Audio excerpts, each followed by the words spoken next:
Welcome back, everybody. The investigation into Sunday's terror attack in an Orlando nightclub now centers on the gunman's wife. That's right. A law enforcement official says Noor Salman exchanged texts with her husband during his rampage. Apparently, he wanted to know if she had seen the news. Well, another law enforcement official says Salman texted back, "I love you." That official also says Salman called her husband after realizing he may have killed those 49 people. A grand jury will determine if she'll be charged. In the meantime, U.S. President Barack Obama met with the families of the victims in Orlando on Thursday and laid flowers at a memorial.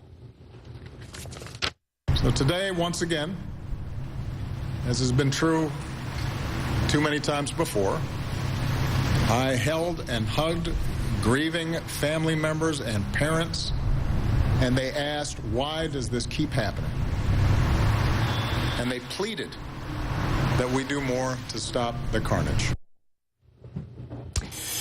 And joining us now is Brian Claypool, a civil rights litigator and a criminal defense attorney. Good to have you. Let's first talk about the wife. I mean, we're learning more details about her and how she was texting with her husband. She had cased out these locations with him. She had heard him talk about for months, allegedly, that he wanted to carry out some kind of jihadist attack. You put two and two together. Do you think that she was truly in the dark?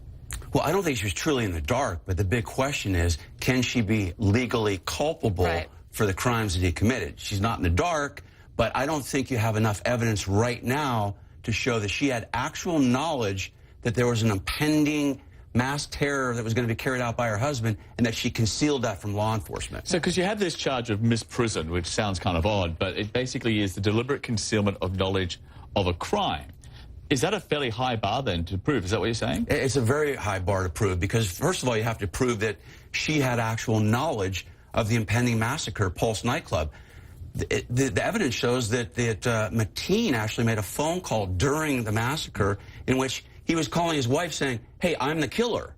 Right. Now, if I'm defending her, I'm going to argue, wait a minute, that suggests that she didn't know at that moment that he was the killer. So suspicion is not the same as knowledge because, again, I mean, she saw him purchase, I think, a lot of weapons and ammunition. And, you know, you add all of this up, what he's doing, and he's telling her he has these intentions.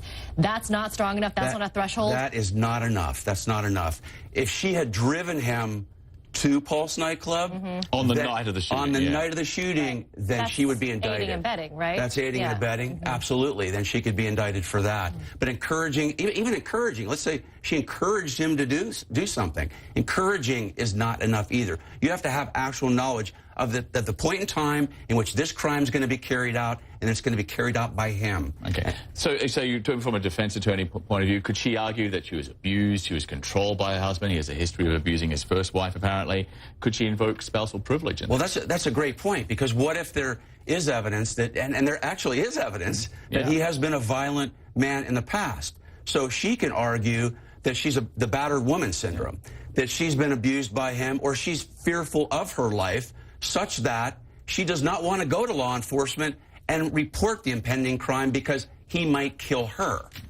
So when we talk about how to prevent something like this from ever happening again, you've been saying that there should be a law out there that will mandate family members or friends or neighbors to report suspicious behavior. But I guess, you know, at what point should someone report suspicious behavior if this were a law? I mean, you know, there's that fine line. Well, look, a good starting point is approaching and attacking terror from the inside.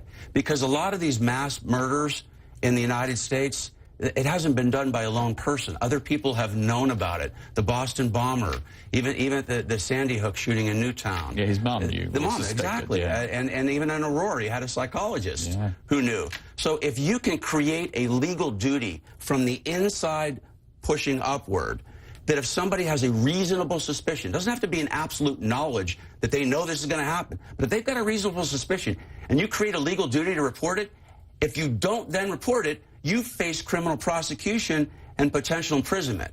Without that, everybody's just going to turn a cheek and continue to not report it. Okay, let's talk about the gun laws, because there's now a move to essentially deny someone on the terror watch list the ability to purchase a gun. Gun rights advocates say this is completely and totally unjust. A gun is a legal item. You can buy it. The right to it is under the Constitution. You put someone on the terror watch list, you are denying their constitutional rights they are in a position where they are already declared guilty and you have to prove yourself innocent.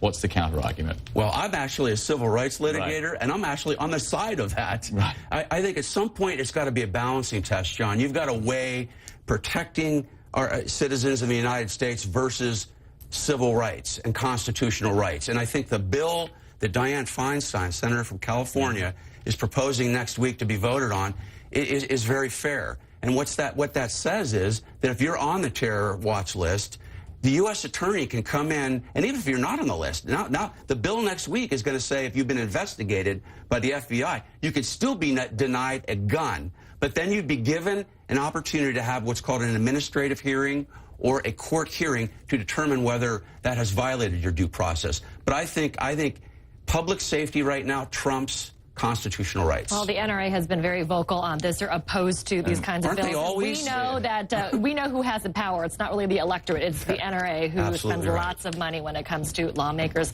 We appreciate you joining us for Brian, this thanks for coming in. Thank you. Appreciate the insight.